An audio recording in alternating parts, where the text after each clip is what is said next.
When I sit around and f off, I don't like me. My whole life, I was convinced, when I was a young man, I was convinced I was a loser. Until I started getting really good at martial arts, I never thought I was good at anything. I just had a very low self-esteem. And I didn't figure this out until I was like in my 30s.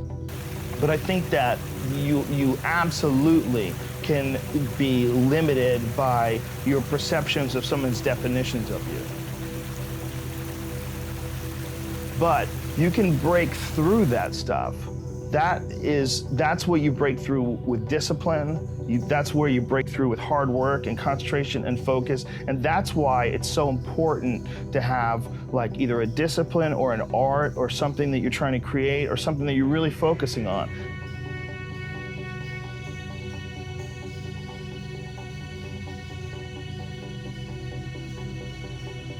Because if you don't have like a point of focus as a human, I think it's very hard to get through this life and have an appreciation for true struggle.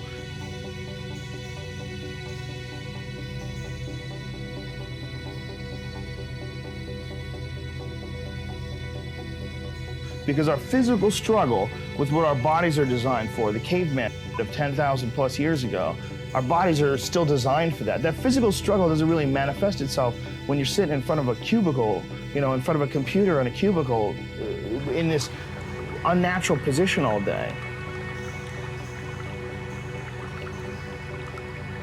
Your life would feel better and richer if you had a goal, you chase that goal, you accomplish some things, you would get this boost of confidence, you get this boost of self-esteem, like whatever it is that you're into doing. Maybe you're into drawing comic books, maybe you're into making pottery or sculptures, but find whatever the that is and pursue that instead of doing nothing. Like the people that are doing nothing, doing something might be as simple as like that Alex Honnold guy. He just climbs rocks, but he's world-class rock climber. It's something.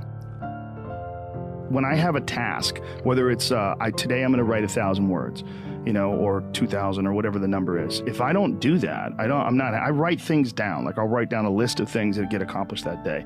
And if I don't accomplish that, I'll get sick. Like it'll drive me crazy. If I can't fill out that list, that drives me nuts, you know, but that's what led me to be a championship level martial artist. That's what led me to achieve it's the reinforcement of those goals, like understanding that you can achieve those goals. It's going to be difficult. You're going to push through the difficulty, and then you're going to understand what difficulty truly is and how much of it is just mental, how much of it is just in your mind, this adversity to difficult task or to struggle. And most people get stuck in these patterns because they define themselves as a person who doesn't follow through on their ideals, or a person who doesn't pursue their real interests and loves. You define yourself by that. Well, you know, I guess I start things and I quit.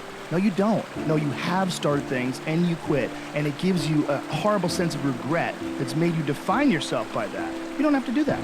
You don't have to do that.